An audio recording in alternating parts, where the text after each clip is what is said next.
a friendly reminder that love is not a feeling. It is a commitment. Alam mo, sa totoong buhay, hindi naman palaging masaya ang isang relasyon. Dadaan at dadaan kayo sa maraming problema, maraming pagsubok, maraming misunderstanding, tampuhan, away, at haharap kayo sa buhay na hindi naman madali.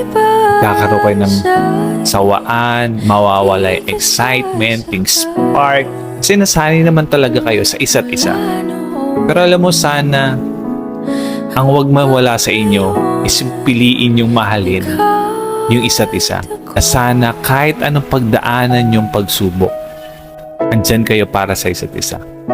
Lagi niyong pinipiling tulungan, palagan, at mahalin yung isa't isa. Remember that love is a choice and always choose to love each other. Okay?